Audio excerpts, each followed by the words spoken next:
आवाज जा रही है हमारी?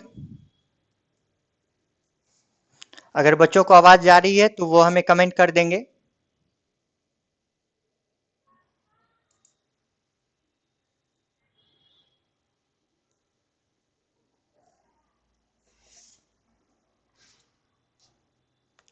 क्लास ओपन हो चुकी है, हमारी आवाज अगर जा रही है तो आप लोग कमेंट कर दें।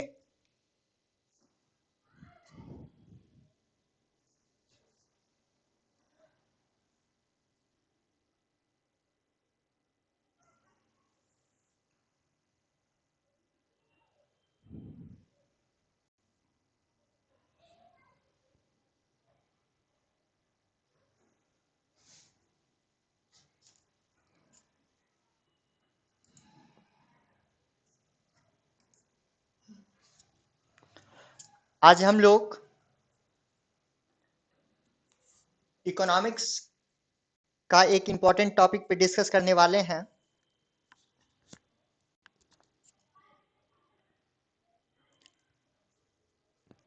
ये क्लास जो हमारा है ये मनी का आज हम लोग देखेंगे।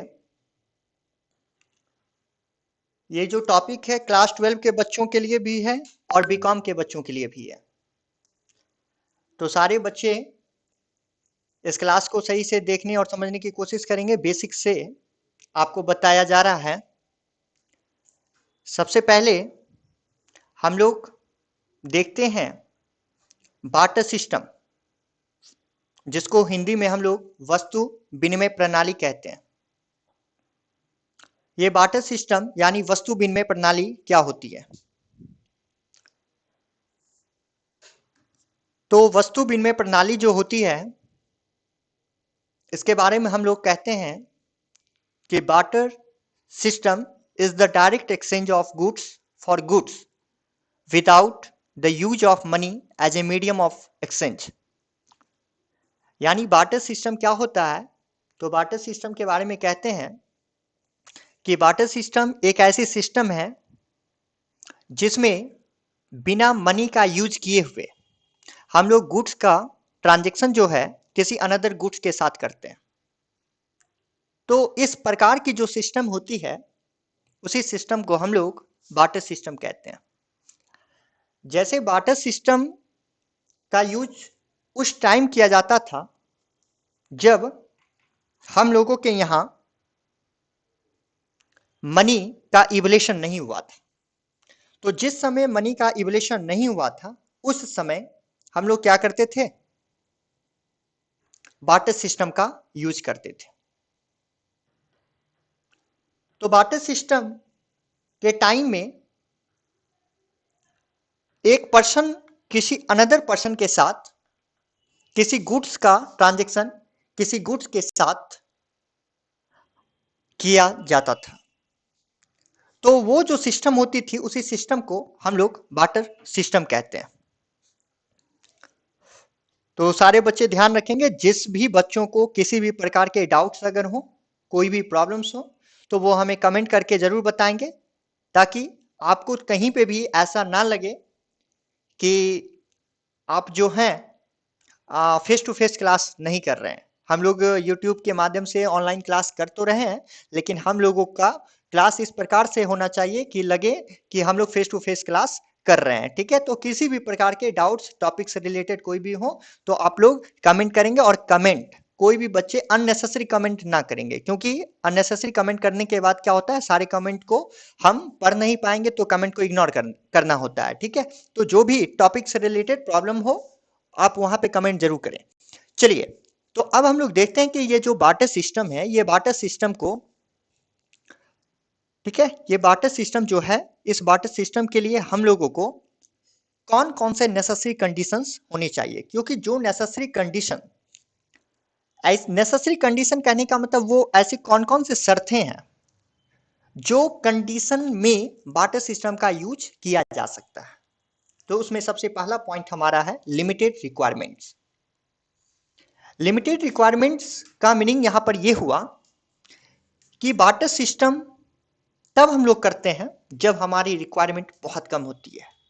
यानी हमारी रिक्वायरमेंट बस इतनी ही है कि हम लोग खाना पीना खा ले, पेट भर ले और जहां पे हैं वहीं पे पड़े रहें। जब हमारी रिक्वायरमेंट्स जो होंगे, हमारी जो कह सकते हो वांट्स जो होंगे, हमारी जो जरूरत होंगे वो बहुत कम होंगे। तो लिमिटेड रिक्वायरमेंट्स होने के कंडीशन में हम लोग बार्टर सिस्टम का यूज कर सकते हैं। तो पहले के समय में ऐसे भी लोगों का जो रिक्वायरमेंट्स होता था वो बस क्या होता था, रोटी कपड़ा और मकान ही हुआ करता था। आज के टाइम में हम लोगों के लिए जो है हेल्थ हो, एजुकेशन हो, इन सभी चीजों के इंपॉर्टेंस बढ़ गए हैं, लेकिन पहले के टाइम में ऐसा कुछ नहीं था। दूसरी इसमें नेसेसरी कंडीशन हुआ करता था limited exchange area. Limited exchange area का मतलब हुआ कि सीमित जो हमारा एरिया है, क्षेत्र है, वहां पे। तो सारे बच्चे ध्यान रखेंगे, जो भी बच्चे अभी हमारे क्लास में जुड़े हुए हैं सभी बच्चे कॉपी नोटबुक वगैरह निकाल के रखेंगे और जो भी पॉइंट्स हम पढ़ रहे हैं उसको आप लोग क्या करते चलेंगे, लिखते चलेंगे। यानी कहीं पे भी आपको कोई प्रॉब्लम हो तो आप डाउट्स भी पूछें और प्लस जो पढ़ते जा रहे हैं वो आप लिखें भी, क्योंकि हो सकता है कि बाद में आपको यह वीडियो अवेलेबल ना हो। ठीक है, ये वीडियो में भी अपडेट ना किया जा सके, तो उस कंडीशन में आपके पास नोट बना होगा तो आप पढ़ सकेंगे। तो सभी बच्चे अपने सामने नोटबुक जरूर रखें और सारी चीजों को नोट्स करते चलेंगे। तो दूसरा जो हमारा टॉपिक है वो है लिमिटेड एक्सचेंज एरिया। यानी बार्टर सिस्टम में, बार्टर सिस्टम का जो यूज हम लोग करते हैं वो एक लिमिटेड एरिया तक क्या होता है, फिक्स होता है, जहां के लिमिटेड एरिया तक हम लोग क्या कर सकते हैं, बार्टर सिस्टम का यूज कर सकते हैं। यानी अगर बड़ा एरिया, तो बड़ा एरिया में बार्टर सिस्टम का यूज कर पाना पॉसिबल नहीं होता है। तीसरा, economically backward society.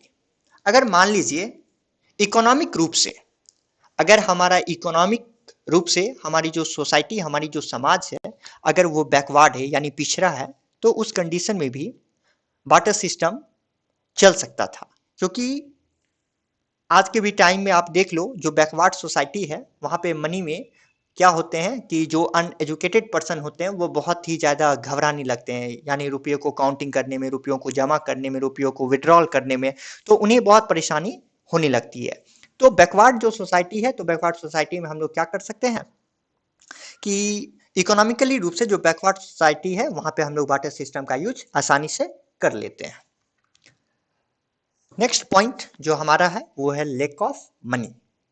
Lack of money यानी इस बार्टर सिस्टम का यूज तब हम लोग किया करते थे जब हमारे पास मनी की क्या थी, कमी थी। यानी जब मनी का इवोल्यूशन नहीं हुआ था। तो जब मनी का इवोल्यूशन ही नहीं हुआ था तो उस समय हम लोग इन बार्टर सिस्टम का यूज कर सकते थे। Next, lack of transportation facilities. यानी क्या होता था कि बार्टर सिस्टम में जो हमारा ट्रांसपोर्टेशन फैसिलिटीज होती थी उसकी थोड़ी कमी थी। जैसे आज हम लोग देखते हैं कि हम लोगों के पास बहुत सारे फोर व्हीलर्स हो गए हैं, ट्रेन हैं, या फिर कह सकते हो कि एरोप्लेन है, तो हवाई जहाज है। तो ये जो ट्रांसपोर्टेशन है, जो कह सकते हो कि किसी भी कम्युनिटीज को one place to another place करने के लिए जो डिफरेंट डिफरेंट फैसिलिटी जो आज के टाइम में प्रोवाइड किए जा चुके हैं, वो पहले के टाइम में क्या थे, प्रोवाइड किए हुए नहीं थे। तो उस टाइम क्या होते थे कि ट्रांसपोर्टेशन फैसिलिटीज के कमी होने के कारण भी लोग क्या होते थे, एक लिमिटेड एरिया में रहते थे और वहां पे बार्टर सिस्टम का यूज करके अपने दिनचर्या को पूरा कर लिया करते थे। तो ये सभी जो पॉइंट्स हम लोग देखे हैं ये कुछ नेसेसरी कंडीशंस हैं, जिस नेसेसरी कंडीशन को हम लोग क्या करते हैं, तो फुलफिल करते हैं। बिल्कुल प्रेम कुमार, हम जो भी पॉइंट्स है उसको बिल्कुल हिंदी में भी बताने की कोशिश कर रहे हैं, आप लोग लिखते चलेंगे। नेसेसरी कंडीशन का मतलब हुआ आवश्यक शर्तें। तो आवश्यक शर्तें में हम लोग 5 पॉइंट देखे। पहला हमारा था लिमिटेड रिक्वायरमेंट, यानी हमारी जब जरूरत सीमित हो। दूसरा था जब हमारा क्षेत्र सीमित हो। तीसरा था कि जब हमारा समाज जो है वो बैकवर्ड हो यानी पिछड़ा हो। फोर्थ पॉइंट हमारा था लेक ऑफ मनी, यानी जब मुद्रा की कमी हो। और पांचवा हमारा था जब हमारे पास जो ट्रांसपोर्टेशन है यानी यातायात की जो साधन है उसकी कमी है।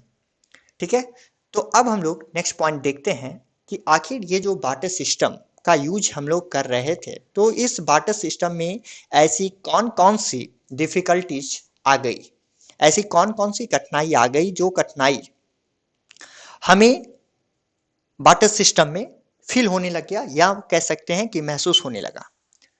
तो उसमें सबसे पहला पॉइंट है lack of double coincidence. Lake of double coincidence का मतलब ये हुआ कि वाटर सिस्टम की जो सबसे बड़ी प्रॉब्लम्स थी वो थी दोहरे संयोग का अभाव। यानी जिस समय वाटर सिस्टम का यूज हम लोग करते थे तो क्या होता था, जैसे मान लो कि हमारे पास गेहूं है, ठीक है, और हमको चावल चाहिए, ठीक है, तो अब क्या होता था, हमें कोई ऐसे पर्सन को खोजना पड़ता था जो हमें चावल दे सके और हमारे पास जो गेहूं है उसके चावल के बदले में हम उसे गेहूं दे सके। तो क्या होता था, बहुत सारा ऐसा आदमी हमें मिल जाता था उस टाइम भी जो मान लो मेरे व्हीट को लेने के लिए तैयार है लेकिन बदले में राइस नहीं देना चाहता है, राइस के प्लेस पर उसको शुगर देना है। तो इस कंडीशन में क्या होता था कि हमें ऐसे पर्सन को ढूंढना होता था जो हमारे वांट्स को फुलफिल करे और हम उसके वांट्स को फुलफिल करें। तो इसी को कहते हैं डबल कोइंसिडेंस, यानी एक तरफ से नहीं बल्कि दोनों तरफ से वैसे पर्सन को खोजना जो हमारे वांट्स को पूरा करे और हम उसके वांट्स को पूरा कर सके। तो इसी को हम लोग कहते हैं lake of double coincidence. Hindi में इसको कहते हैं दोहरे संयोग का अभाव। अब हमारा जो दूसरा पॉइंट है वो दूसरा पॉइंट हम लोगों के सामने है difficulty in store of value. इसको हिंदी में हम लोग कहते हैं स्टोर ऑफ वैल्यू का प्रॉब्लम जो है, यानी स्टोर का मतलब क्या हुआ, जमा करना। यानी जो हमारे पास आज के टाइम में मनी को जिस प्रकार से आप जमा करके रख लेते हो, स्टोर करके रख लेते हो, तो उस टाइम क्या होता था, जिस समय हम लोग मनी का यूज नहीं करते थे, यानी जिसमें बार्टर सिस्टम का यूज करते थे, उस समय हमें किसी भी कमोडिटीज की जो वैल्यू है, यानी किसी भी कमोडिटीज को स्टोर करके रख पाना संभव नहीं था। कारण ये था कि उस समय यानी गुड्स जो होते हैं वो मैक्सिमम गुड्स क्या होते हैं, नॉन ड्यूरेबल नेचर के होते हैं, गैर टिकाऊ वस्तु होते हैं। जितनी भी वस्तुएं होते हैं, ठीक है, जितनी भी वस्तुएं होते हैं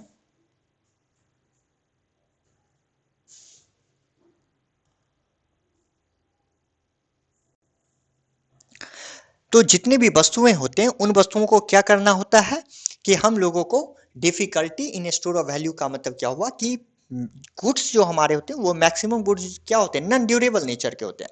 तो नॉन ड्यूरेबल नेचर होने के कारण क्या होते हैं, नॉन ड्यूरेबल नेचर होने के कारण क्या होते हैं कि मैक्सिमम वस्तुओं को आप लॉन्ग टाइम तक स्टोर करके नहीं रख पाते हो, लॉन्ग टाइम तक स्टोर करके उसको नहीं रखा जा सकता है। अब जैसे मान लो कि तुम वेजिटेबल या फ्रूट्स का प्रोडक्शन किए हो, तो वेजिटेबल और फ्रूट्स का आप प्रोडक्शन करने के बाद उसे कितना दिन तक कोल्ड स्टोरेज में भी अगर रखोगे तो कितना दिन तक रखोगे, लॉन्ग टाइम तक उसे नहीं रखा जा सकता। अगर लॉन्ग टाइम तक भी अगर आप रखते हो, अगर लॉन्ग टाइम तक भी अगर आप रखते हो तो क्या होगा, उस कंडीशन में वो प्रोडक्ट खराब हो जाएगा। लेकिन मनी के आने के बाद क्या है, मनी के वैल्यू को हम लोग स्टोर करके बैंक में रख लेते हैं और उसी का आज के टाइम में आप एग्जाम्पल देखो कि कोविड के कंडीशन में भी हम लोग क्या करते हैं कि उस डिपॉजिट किए गए जो वैल्यू हैं उसको हम लोग विड्रॉ करके और उससे आज हम लोग खाना खा रहे हैं, ठीक है, या अपने वांट्स को फुलफिल कर रहे हैं। तीसरा हमारा जो डिफिकल्टीज आया वो आया lake of common acceptable unit of value. ये तीसरी जो प्रॉब्लम है लेक ऑफ कॉमन एक्सेप्टेबल, ठीक है, लेक ऑफ कॉमन एक्सेप्टेबल, इसको हिंदी में हम लोग कह सकते हैं सर्वमान मूल्य मापक का अभाव। जो बच्चे हिंदी में लिखना चाहेंगे वो लिखते भी चलेंगे। इसको हिंदी में, ठीक है, इसको हिंदी में हम लोग कहते हैं सर्वमान मूल्य मापक का अभाव। तो यहां पर क्या है, ठीक है, तो यहां पर क्या है कि lake of common acceptable unit of value का मतलब ये हुआ, रुस्तम हिंदी में आपको नोट्स प्रोवाइड कर दिया जाएगा, ठीक है। अभी यहाँ पर जो आपको बताया जा रहा है उस सारे पॉइंट्स को आप लिखते भी चलेंगे क्योंकि सारे पॉइंट्स को हम इंग्लिश और हिंदी दोनों में बोलते जा रहे हैं। तो जो भी बच्चे हिंदी वाले हैं या हिंदी में लिखना चाहेंगे वो लिख सकते हैं, और अगर अभी भी उसके बाद भी अगर प्रॉब्लम होती है तो हिंदी में आपको जो है पीडीएफ हम जो है व्हाट्सएप से ये प्रोवाइड कर देंगे। तो तीसरा पॉइंट है lack of common acceptable unit of value का सेंस ये हुआ कि पहले के टाइम में क्या होता था कि जितने भी कमोडिटीज होते थे, सभी कमोडिटीज के जो वैल्यू होते थे उनको इक्वल माना जाता था। जैसे आज मनी के आने के बाद क्या है कि हर कमोडिटीज का जो वैल्यू है, ठीक है, हर कमोडिटीज की जो वैल्यू है वो क्या होते हैं, अलग अलग होते हैं। हर कमोडिटीज की जो वैल्यू होते हैं वो अलग अलग होते हैं, ठीक है। हर कमोडिटीज के वैल्यू क्या होते हैं, अलग होते हैं। अब गोल्ड का वैल्यू कुछ और है, डायमंड का वैल्यू कुछ और है, ठीक है, लेकिन सिल्वर का वैल्यू कुछ और है। लेकिन पहले के टाइम में क्या होता था कि हर कमोडिटीज की जो वैल्यू होती थी ना उसको इक्वल मानते थे। अगर मान लो कि आपके पास एक काव है, ठीक है, और मान लो मेरे पास एक डॉग है। आवाज क्लियर जाएगा? आज बारिश के मौसम की वजह से कुछ नेट इशू सभी जगह होंगे, इसी वजह से आवाज क्लियर नहीं जा रहा होगा या फिर आवाज फंस रहा होगा, ठीक है। तो यहाँ पर हम बता रहे थे कि जैसे कि मान लेते हैं अगर आपके पास एक काव है और अगर हमारे पास एक डॉग है, अगर हम काव का डॉग के साथ यदि एक्सचेंज करते हैं तो उस कंडीशन में क्या होता था कि अगर हम आपको एक डॉग दे रहे हैं तो बदले में एक काव लेते थे। यानी डॉग की जो वैल्यू होती है और काव की जो वैल्यू होती है उसे इक्वल माना जाता था। इसी को कहा जाता है common acceptable unit of value. यानी जितने भी कमोडिटीज हैं वो सभी कमोडिटीज की वैल्यू को क्या माना जाता था, कॉमन माना जाता था, ठीक है। वो सभी कमोडिटीज के वैल्यू को क्या मानी जाती थी, कॉमन मानी जाती थी, ठीक है। नेक्स्ट पॉइंट जो हम लोगों का है वो है difficulty of divisibility in commodities, ठीक है। ये हमारा नेक्स्ट पॉइंट है, difficulty of divisibility in commodities. Hindi में इसको हम लोग कहते हैं वस्तु विभाजन में कठिनाई। वस्तु विभाजन में कठिनाई का मतलब ये हुआ कि पहले के टाइम में अगर मान लेते हैं कि अगर हमारे पास एक बोरा व्हीट है यानी गेहूं है और हम चाहते हैं कि उससे कुछ चावल भी हमको लेना है और कुछ दाल भी हमको लेना है, कुछ सब्जी भी हमें लेना है, तो क्या होता था, आप या तो चावल का ही ट्रांजैक्शन एक बोरे के साथ आप कर सकते थे, क्योंकि आपके पास जो है एक बोरा व्हीट है और आपकी इच्छा है कि उससे हम राइस भी लें और आपकी इच्छा है कि उससे दाल भी आप खरीदें। तो या तो आप राइस के साथ उसका एक्सचेंज कर सकते थे या आप उसका दाल के साथ एक्सचेंज कर सकते थे। लेकिन आज मनी के आने के बाद क्या है, अगर आपके पास 100 रुपीज है, अगर आप 100 रुपीज में चाहते हो हम चावल भी लें, दाल भी लें, सब्जी भी लें, तो हर कमोडिटीज पे आप क्या कर सकते हो, अपने अमाउंट की डिविजिबिलिटी कर सकते हो, यानी उसकी बंटवारा कर सकते हो। लेकिन पहले के टाइम में क्या होता था, ऐसा पॉसिबल नहीं हो पाता था। तो ये चौथी हमारी डिफिकल्टी जो है बार्टर सिस्टम का होता था, difficulty of divisibility in commodities. पांचवा जो हमारा प्रॉब्लम है वो है lack of transfer of value. Lake of transfer of value का सेंस ये हुआ कि पहले के टाइम में बार्टर सिस्टम के टाइम बार्टर सिस्टम के टाइम क्या होते थे कि बार्टर सिस्टम के टाइम में ये होता था कि कोई भी कमोडिटीज की जो वैल्यू होती थी ना, वो कमोडिटीज के वैल्यू को one place to another place जो है ना वो ट्रांसफर कर पाना थोड़ी मुश्किल होती थी। क्योंकि जैसे मान लो कि अगर आपके पास, ठीक है, अगर मान लो आप बिहार में रहते हो और अगर आपके यहाँ मैंगो का प्रोडक्शन हुआ, अगर आप चाहते हो कि आपका भाई एक चेन्नई में रहता है, आप उसको चेन्नई भेजना चाहते हो, तो क्या होता था कि उस आम के बोरे को आप चेन्नई ट्रांसफर कर पाना थोड़ी मुश्किल होती थी। वो ट्रांसफर तो उस समय भी किया जाता था, लेकिन अभी जस्ट हम लोग देखें कि ट्रांसपोर्टेशन की कहीं ना कहीं थोड़ी कमी होने के कारण हम सभी कमोडिटीज को क्या कर पाते थे, ट्रांसफर नहीं कर पाते थे। आज देखो मनी, आप लोग डिफरेंट डिफरेंट प्लेस से जुड़े हुए हो और आज क्या है, डिफरेंट डिफरेंट प्लेस पर जुड़े होने के बाद भी, ठीक है, डिफरेंट डिफरेंट प्लेस पर जुड़े होने के बाद भी आपने इस क्लास को ज्वाइन करने के लिए क्या किया, ऑनलाइन पेमेंट कर दिया। यानी ऑनलाइन, क्या हमारी आवाज नहीं जा रही है?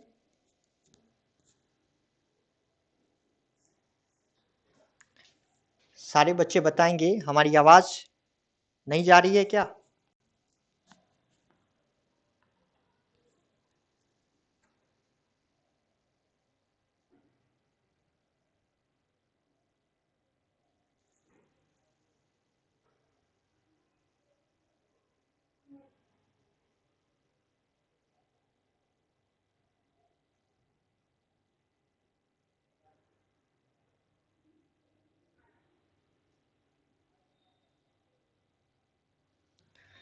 ठीक है, तो हम लोग देखते हैं, आवाज निश्चित रूप से जाएगी, आप लोग थोड़ा सा देखें।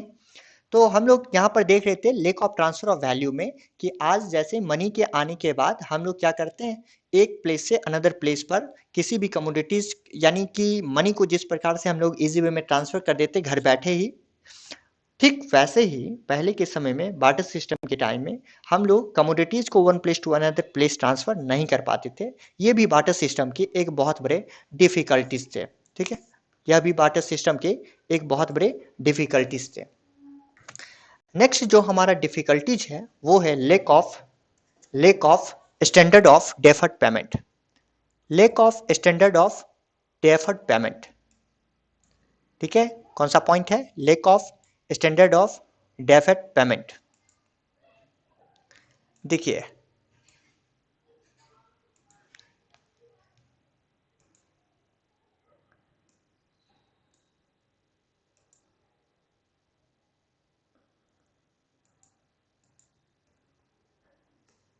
Lack of standard of deferred payment, इसको हिंदी में हम लोग कहते हैं भावी भुगतानों का अभाव। बहुत ही इंपॉर्टेंट टॉपिक है, क्लास 12 वाले बच्चों से ये 2 मार्क्स में अक्सर क्वेश्चन भी पूछा जाता है।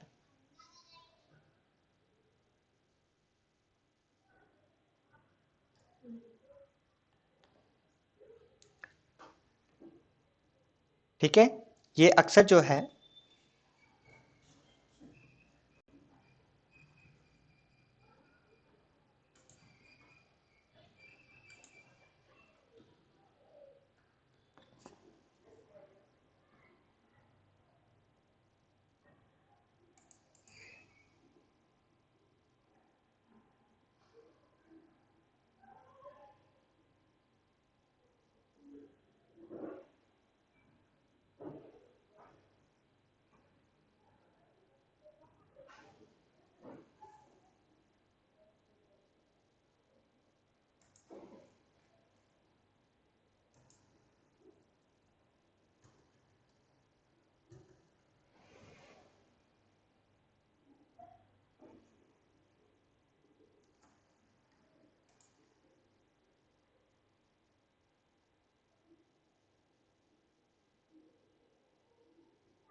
ठीक है, तो क्लास 12 वाले बच्चों को अक्सर ये जो क्वेश्चन है स्टैंडर्ड ऑफ डेफर्ड पेमेंट, जिसको कि हिंदी में हम लोग भावी भुगतानों का अभाव भी कहते हैं।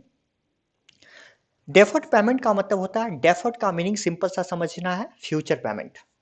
ठीक है, डेफर्ड का मीनिंग सिंपल आपको क्या समझना, फ्यूचर पेमेंट, यानी जिस का पेमेंट प्रेजेंट में आप ना करके फ्यूचर में जिस चीजों का पेमेंट हम लोग करते हैं उसी को हम लोग कहते हैं डेफर्ड पेमेंट, यानी हिंदी में उसको हम लोग कहते हैं भावी भुगतान। तो लेक ऑफ स्टैंडर्ड डेफर्ड, जैसे कि आज मान लो कि अगर आपको मनी की जरूरत है तो आप लोग क्या करते हो कि हम लोग अपने मित्रों से क्या करते हैं, किसी से भी अमाउंट जरूरत के टाइम ले लेते हैं और बाद में उसका पेमेंट कर देते हैं। क्योंकि हम लोग आपस में जो लेते हैं, हम लोग जो हम लोग जो किसी से मान लो कि लोन लेते हैं, तो उस कंडीशन में क्या होता है कि लोन का पेमेंट करना बहुत ही आसान होता है। ठीक है, बहुत आसान होता है, उसका हम लोग क्या कर पाते हैं, पेमेंट कर देते हैं। ठीक है, लेकिन ये जो डेफर्ड पेमेंट है इसको थोड़ा सा ध्यान से समझना है कि डेफर्ड पेमेंट जिसको हम लोग भावी भुगतान कहते हैं, तो इसमें हम क्या बताएं कि जिस चीज़ों का पेमेंट प्रेजेंट में ना कर कर हम फ्यूचर में पेमेंट करते हैं उसी को हम लोग डेफर्ड पेमेंट कहते हैं। तो जिस प्रकार मनी के आने के बाद क्या होता है कि हम लोग किसी भी पर्सन से क्या करते हैं, मनी ले लेते हैं और उसका पेमेंट हम लोग बाद में कर देते हैं। लेकिन जिसमें बार्टर सिस्टम होता था, जिसमें कमोडिटीज का ट्रांजेक्शन अनदर कमोडिटीज के साथ हम लोग किया करते थे, उस समय क्या होता था, किसी भी पर्सन के साथ, ठीक है, किसी भी पर्सन के साथ अगर मान लो तुम कोई कमोडिटीज लेते हो और कहते हो कि उसका फ्यूचर में पेमेंट कर देंगे, तो मान लो हो सकता है फ्यूचर में जब आप पेमेंट करने जाओगे तो सामने वाला पर्सन कह सकता है कि यह मेरी कमोडिटीज नहीं है, जैसी कमोडिटीज हमने दिया था वैसा कमोडिटीज हमको वापस करो। तो उस कंडीशन में आप उसको वैसे कमोडिटीज नहीं दे सकते हो। तो इसको हम लोग क्या क्या कहते हैं, lack of standard of deferred payment उसको हम लोग कहते हैं, ठीक है, lack of standard of deferred payment हम लोग कहते हैं। अब ये जो बार्टर सिस्टम के अंदर इतने सारे, ठीक है, बार्टर सिस्टम के अंदर इतने सारे जो प्रॉब्लम्स हैं, तो इस प्रॉब्लम्स को झेलना बहुत ही मुश्किल हो गया। अब इस सिचुएशन में हमारे पास एक ऑप्शन आया कि इन बार्टर सिस्टम को दूर किया जाए। तो बार्टर सिस्टम को दूर करने के बाद एक ऐसी कमोडिटीज को बनाने की कोशिश की गई जो बार्टर सिस्टम के इन सभी डिफिकल्टीज को दूर कर दिए। तो अब उन बार्टर सिस्टम के सभी डिफिकल्टीज को दूर करने के लिए, ठीक है, बार्टर सिस्टम के अंदर जितनी भी डिफिकल्टीज थे उन सभी डिफिकल्टीजों को दूर करने के लिए हमने एक ऐसे कमोडिटीज को बनाया जिससे बार्टर सिस्टम के अंदर जितने भी डिफिकल्टीज थे वो सभी डिफिकल्टीज दूर हो जाएं, ठीक है। तो उन सभी डिफिकल्टीज को दूर करने के लिए एक ऐसी कमोडिटीज बनाई गई जिसका नाम क्या हो गया, मनी हो गया। अब देखते हैं कि सबसे पहले कि मनी का ओरिजिन कैसे हुआ। मनी के ओरिजिन हुए तो कैसे हुए, यानी मनी का ओरिजिन कहने का मतलब मनी का निर्माण कैसे हुआ। सबसे पहले हमको समझना होगा कि मनी का निर्माण आखिर हुआ कैसे। तो मनी के निर्माण होने के बेसिकली दो बेस, एक sudden birth theory of money जिसको कि हिंदी में हम लोग कह सकते हैं मुद्रा का आकस्मिक जन्म, और दूसरा इसके ओरिजिन का बेस आप कह सकते हैं करेंसी रिक्वायरमेंट थ्योरी जिसको कि हिंदी में हम लोग बोलते हैं मुद्रा का आवश्यकता अनुसंधान। यानी मनी का जो ओरिजिन हुआ है, यानी मनी की जो ओरिजिन बोलिए या इवोल्यूशन बोलिए, इसकी जो शुरुआत है उसके शुरुआत में मनी के बारे में हम लोग ऐसा ही कह सकते हैं, या तो मुद्रा का आकस्मिक रूप से जन्म हो गया, यानी हम लोग बार्टर सिस्टम की डिफिकल्टीज को दूर करने के लिए एक ऐसी कमोडिटीज को खोज रहे थे और वो संयोग बस ही अटेंडम जिसको हम लोग कहते हैं, ठीक है, सडनली जिसको हम लोग कहते हैं, एक ऐसी कमोडिटीज का मिल जाना जो हमारे बार्टर सिस्टम के सभी डिफिकल्टीज को क्या कर दिया, दूर कर दिया। या तो इसको एक सडन बर्थ थ्योरी आप कह सकते हो, या फिर आप कह सकते हो कि करेंसी रिक्वायरमेंट था, यानी करेंसी रिक्वायरमेंट का मतलब मुद्रा की आवश्यकता ही कुछ ऐसी थी, मुद्रा की आवश्यकता ही कुछ ऐसा था जो मनी को इवलेट कर दिया, यानी मनी को जन्म दे दिया। और मनी के जब जन्म हो गए तो मनी का फिर इस प्रकार से क्या हो गया, डेवलपमेंट होना शुरू हो गया। तो सबसे पहले जब मनी का इवोल्यूशन हुआ तो मनी के इवोल्यूशन होने पर सबसे पहली जो मनी बनी थी वो कमोडिटीज मनी थी।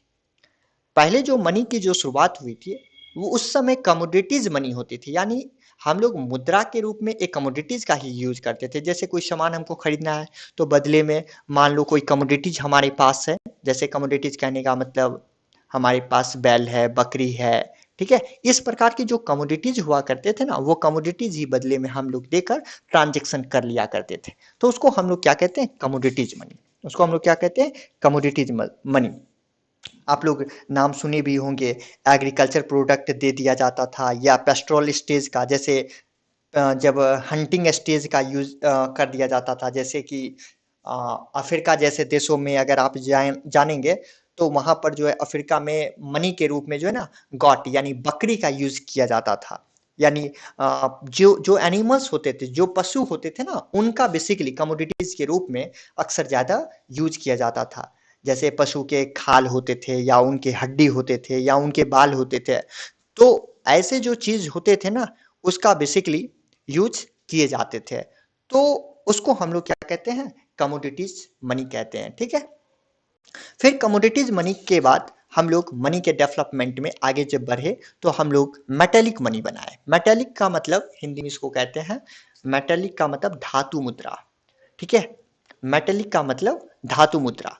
यानी उसके बाद कुछ समय के बाद क्या हुआ कि मनी की जब हम लोग शुरुआत किए तो क्या हुआ कि जो हमारे पास डायमंड था, गोल्ड था, सिल्वर था, इस प्रकार की जो मेटल थे उन मेटल का मनी के रूप में हम लोग यूज करना शुरू कर दिए। और मेटेलिक मनी, इस प्रकार से मेटेलिक मनी का भी डेवलपमेंट हुआ। अब हम लोग जब आगे पढ़ेंगे तो वहां पे हम बात करेंगे कि मेटेलिक मनी आखिर चल रहा था, तो मेटेलिक मनी में कौन सी ऐसी प्रॉब्लम आई जो मेटेलिक मनी को हम लोग को बंद करना पड़ा, ये सब हम आगे देखेंगे। यहाँ पर हम लोग डेवलपमेंट देख रहे हैं कि किस प्रकार से मनी की डेवलपमेंट हुई है।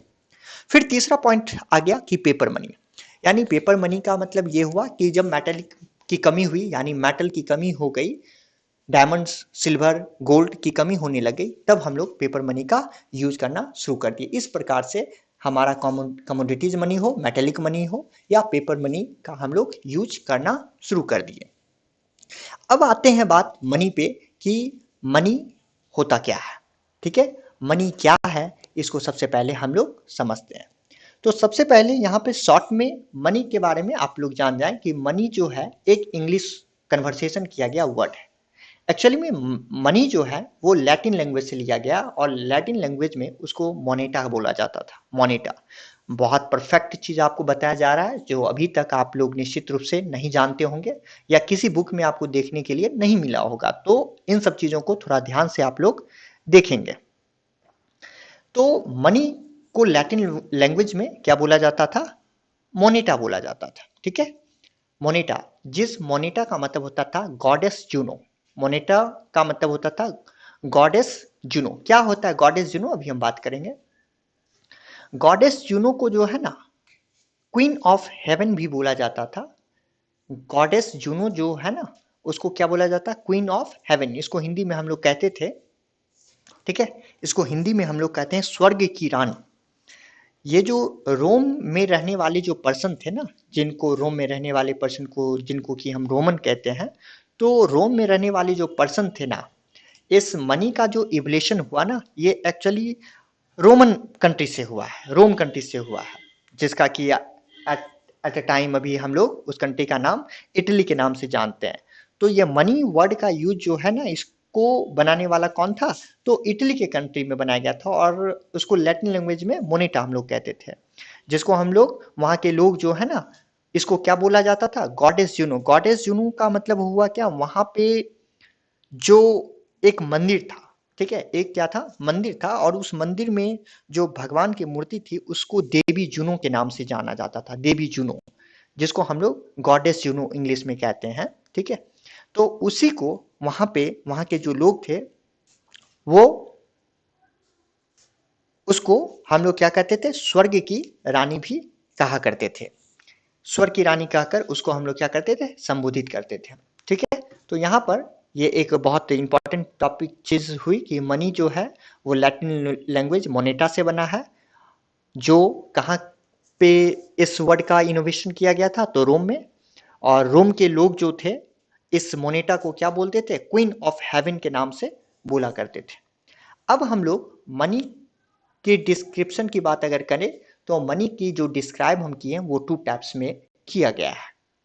पहला जो है वो बेसिस ऑफ डिस्क्रिप्टिव, डिस्क्रिप्टिव के बेसिस पे, और दूसरा जो है बेसिस ऑफ नेचर के बेसिस पे। मनी को दो ढंग से, मनी की जो डिफिनीशन है ना उसको दो ढंग से डिवाइड करने की कोशिश की गई है या किया गया है। सबसे पहला बेसिस ऑफ डिस्क्रिप्टिव। डिस्क्रिप्टिव का मतलब हुआ कि डिस्क्रिप्टिव का मतलब हुआ विस्तार के आधार पे। ठीक है, विस्तार के आधार पर इसको तीन भाग में बांटा गया है, यानी इसमें तीन तरह से डिफिनीशन को बताया गया है। एक विस्तृत रूप से डिफिनीशन को बताया गया है, डिस्क्रिप्टिव वे में बताया गया है। डिस्क्रिप्टिव का मतलब लंबे चौड़े शब्दों में बताने की कोशिश किया गया है, और यह लंबे चौड़े रूप में जो डिफिनीशन को बताने का कोशिश किए थे वो कौन किए थे? तो उस इकोनॉमिस्ट का नाम था हार्टले विदर्स। हार्टले विदर्स के द्वारा जो है डिस्क्रिप्टिव डिफिनीशन देने की कोशिश की गई थी। दूसरा है नैरो डिफिनीशन। नैरो डिफिनीशन का मतलब यह हुआ संकुचित। नैरो को हिंदी में कहते हैं संकुचित, यानी छोटे रूप से डिफिनीशन को डिफाइन करने की कोशिश जो है रॉबर्टसन के द्वारा किया गया। आप लोग इन सभी इकोनॉमिस्ट का नाम इकोनॉमिक्स में आप हमेशा पढ़ोगे, रॉबर्टसन।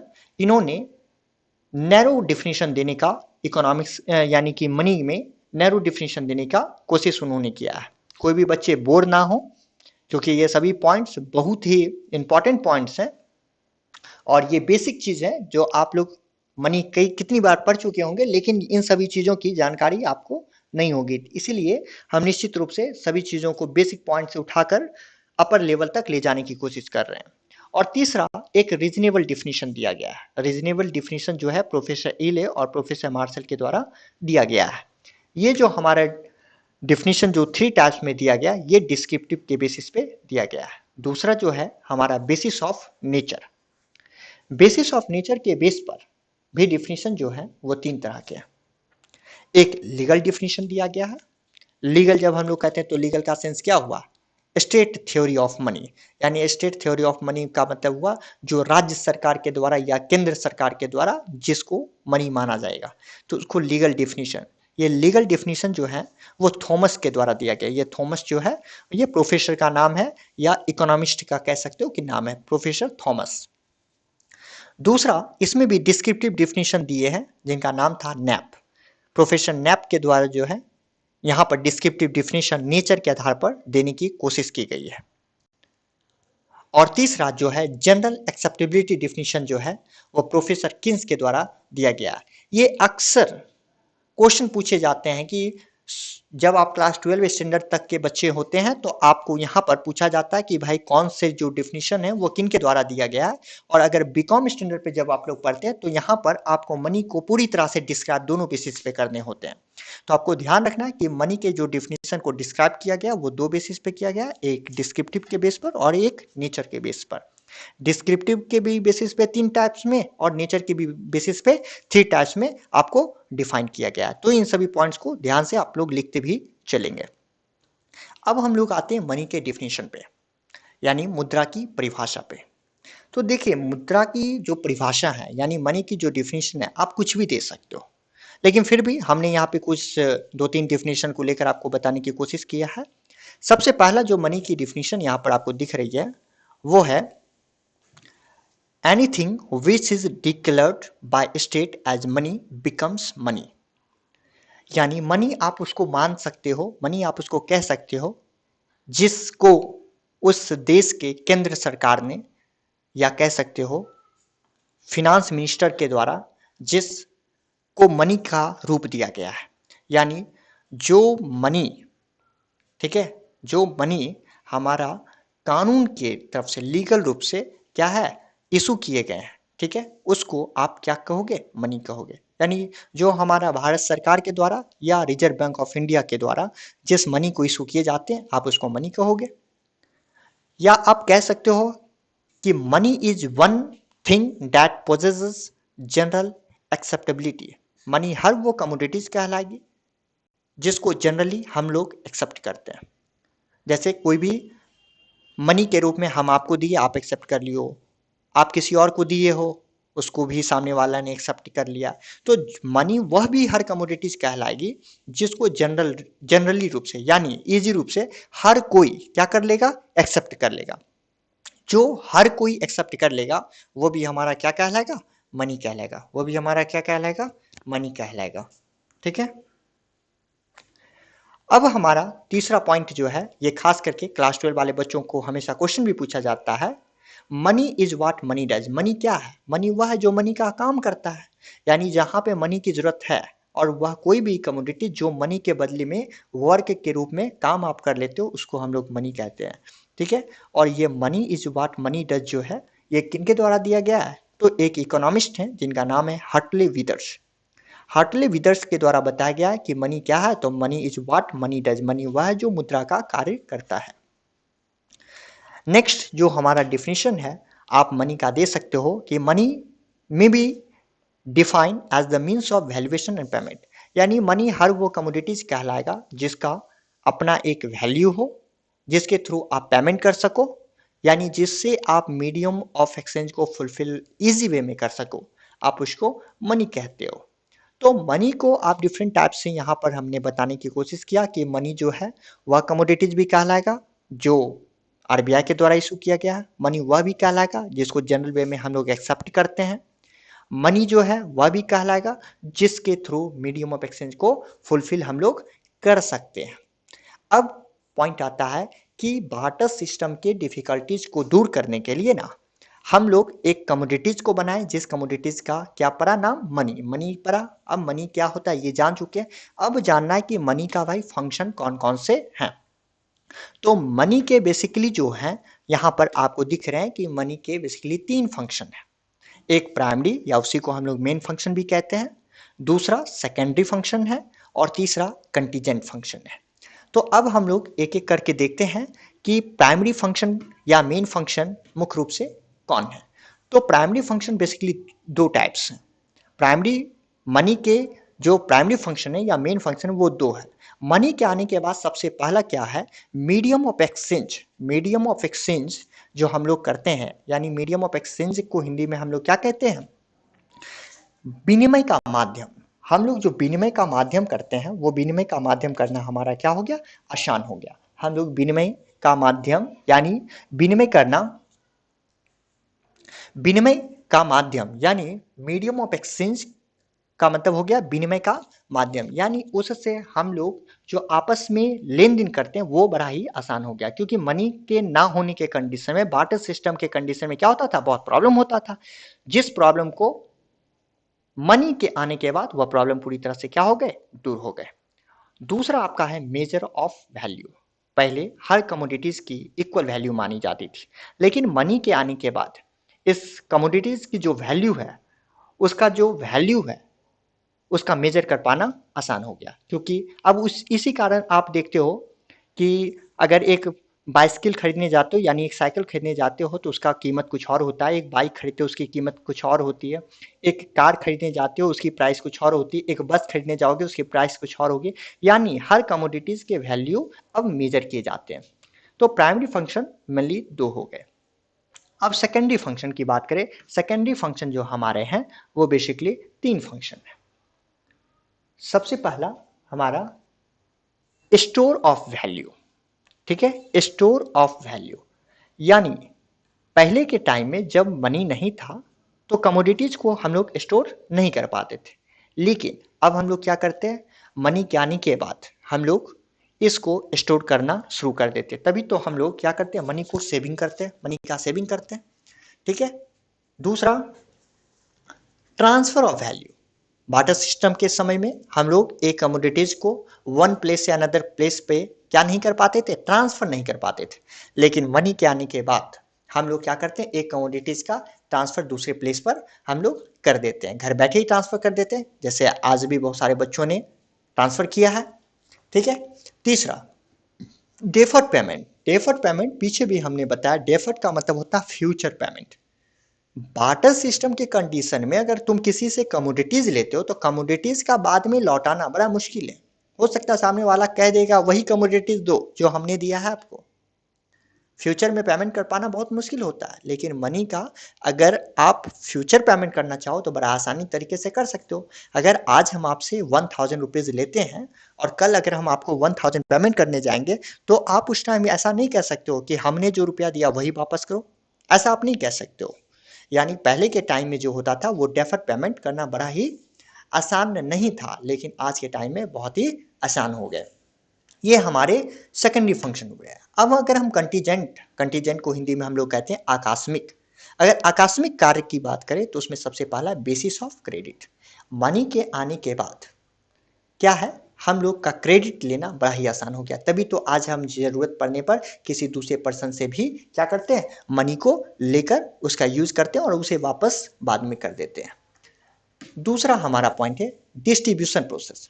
आज मनी के आने के बाद क्या है, हम अपने मनी का डिफरेंट डिफरेंट कमोडिटीज पे डिस्ट्रीब्यूट कर लेते हैं, लेकिन पहले के टाइम में ऐसा नहीं होता था। पहले के टाइम में अगर हमारे पास एक बोरा अगर कोई प्रोडक्ट है तो उसका ट्रांसफर हम दूसरे प्रोडक्ट के बोरे के साथ ही करते थे। लेकिन आज क्या है, अगर हमारे पास 100 रुपये भी हैं तो 100 रुपये के भी डिफरेंट डिफरेंट गुड्स पे हम लोग अलग अलग क्या कर लेते हैं, डिस्ट्रीब्यूट कर लेते हैं। तीसरा पॉइंट हमारा हो गया बेसिस ऑफ सेटिस्फैक्शन। आज मनी के जो फंक्शन का यूज हम लोग करते हैं उसमें मनी के आने के बाद हम अपने कमोडिटीज यानी हम अपने मनी का वहां पर एक्सपेंस करते हैं, वहां पे मनी का यूज करते हैं जहां पे हम 100% उससे क्या हो जाए, सेटिस्फाइड हो, उससे हम लोग सेटिस्फाइड हो जाए। लेकिन इस प्रकार बेसिस ऑफ सेटिस्फेक्शन में क्या होते थे बार्टर सिस्टम के समय में? हम लोग अगर मान लो आपके साथ अगर हम गेहूं देकर आपसे चावल ले रहे हैं तो हो सकता था मेरी चावल की क्वालिटी, मान लो हमारी गेहूं की क्वालिटी अगर अच्छी है और आपकी चावल की क्वालिटी अच्छी नहीं भी है, फिर भी हम ट्रांजेक्शन करते थे, क्योंकि वहां पे प्रॉब्लम ये होता था कि फिर डबल कोइंसिडेंस ऑफ फंड्स कहाँ फुलफिल होगा कोई नहीं जानता है। लेकिन यहाँ पर क्या है, मनी के आने के बाद अगर एक दुकान में तुम जाते हो तो देखते हो किसी एक दुकान में अगर आप सेटिस्फाइड नहीं हो पाते हो प्रोडक्ट को लेकर लेने के लिए तो दूसरी दुकान में आप चले जाते हो लेने के लिए। यानी आपको मनी के आने के बाद क्या हो गया, बेसिस ऑफ सेटिस्फैक्शन, जहां पे सबसे ज्यादा आप सेटिस्फाइड अपने आप को फील करते हो वहां पे आप कमोडिटीज को लेते हो। नेक्स्ट पॉइंट आपका हो गया barrier of option. Barrier of option का मतलब पहले आपके पास कोई विकल्प नहीं था, कोई ऑप्शन नहीं थे, कहीं पर भी आपके पास कोई ऑप्शन कमोडिटीज का नहीं होता था। लेकिन आज के समय में आपके पास किसी भी सामानों को खरीदने का आपके पास क्या होते हैं, एक ऑप्शन होते हैं, यानी डिसीजन लेने का, निर्णय लेने का एक वाहक होता है।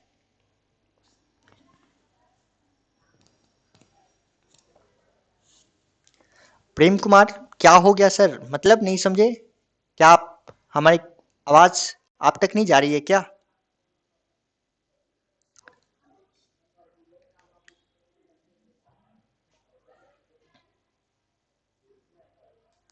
चलिए, कुछ नेट इशू आपके होंगे, ध्यान देंगे। तो बैरियर ऑफ ऑप्शन को हम लोग हिंदी में क्या बोलते हैं, निर्णय का वाहक। यानी बैरियर ऑफ ऑप्शन का मतलब ये हो गया कि हम लोग के मनी आने के बाद जो है हम लोग को निर्णय लेने में, यानी किसी भी प्रकार के डिसीजन लेने में हम लोगों को आसानी होती है, जो कि बार्टर सिस्टम के टाइम में नहीं था। पांचवा है guarantee of solvency. Guarantee of solvency को हिंदी में हम लोग कहते हैं शोधन क्षमता की गारंटी। देखिए पहले के टाइम में क्या होता था, कमोडिटीज को कहीं पर रख पाना बड़ा मुश्किल था, कमोडिटीज को कहीं रख नहीं सकते थे।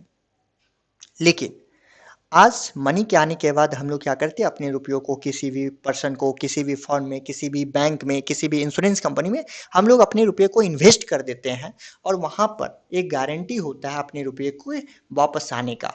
ठीक है, तो इसको हम लोग कहते हैं गारंटी ऑफ सॉल्वेंसी। तो ये मनी के बेसिकली तीन फंक्शन थे, primary function, secondary function and contingent function. तो ये बहुत ही इंपॉर्टेंट सभी बच्चों के लिए है, क्योंकि ये आप जब भी एग्जाम में बैठोगे ये क्वेश्चन आपसे फंक्शन ऑफ मनी पूछे जाते हैं। जो भी बच्चे हैं इसको लिखते भी चलेंगे। ठीक है, नेक्स्ट पॉइंट की तरफ हम लोग चलते हैं। नेक्स्ट पॉइंट हमारा है static and dynamic function of money. यहाँ पर स्टैटिक को हिंदी में हम लोग एस्थेटिक कहते हैं और डायनेमिक को हम लोग गत्यात्मक बोलते हैं। सबसे पहला यहाँ पे एक इम्पॉर्टेंट पॉइंट आपको ध्यान ध्यान में रखना है कि ये मनी के जो फंक्शन है स्टैटिक और डायनेमिक को डिवाइड करने वाले जो हैं, जो इकोनॉमिस्ट हैं, उनका नाम है पॉल एंजिंग। पॉल एंजिंग ने इस मनी के फंक्शन को दो रूप में डिवाइड किया, एक स्टैटिक और दूसरा डायनेमिक। स्टैटिक मीन्स एस्थेटिक और डायनेमिक का मतलब गत्यात्मक। तो आप समझते हैं कि स्टैटिक फंक्शन क्या होता है। स्टैटिक फंक्शन को आप दूसरे नाम पैसिव फंक्शन के भी नाम से आप जान सकते हो, या टेक्निकल फंक्शन के भी नाम से आप इसको जानते हो। ठीक है, इसको हिंदी में हम लोग क्या कह सकते हैं, पैसिव को बोल सकते हैं निष्क्रिय कार्य, और टेक्निकल को हम लोग तकनीकी कार्य भी कह सकते हैं। अब समझते हैं कि ये स्टैटिक फंक्शन यानी स्थैतिक कार्य जो होते हैं ये क्या होते हैं। देखिए ये एक ऐसे कार्य होते हैं जो इकोनॉमी में यानी अर्थव्यवस्था में क्या होते हैं कि ऑपरेशन कर देते हैं, यानी संचालन कर देते हैं। लेकिन देखिए ये एक ऐसा कार्य होता है जो मनी इकोनॉमी के अंदर यूज तो होता है, लेकिन इकोनॉमी में किसी भी प्रकार का जो होता है स्पीड यानी मोशन यानी गति पैदा नहीं कर पाती है। कोई किसी भी प्रकार की स्पीड या मोशन का क्या कर सकता है, क्रिएशन नहीं कर पाता, उत्पन्न नहीं कर पाता है, तो उसको हम लोग कहते हैं स्टैटिक फंक्शन। यानी स्टैटिक फंक्शन मीन्स क्या समझे, स्टैटिक फंक्शन एक ऐसा फंक्शन होता है जो इकोनॉमी के अंदर मनी का यूज तो होता है, मनी का यूज तो होता है, लेकिन वो किसी भी प्रकार से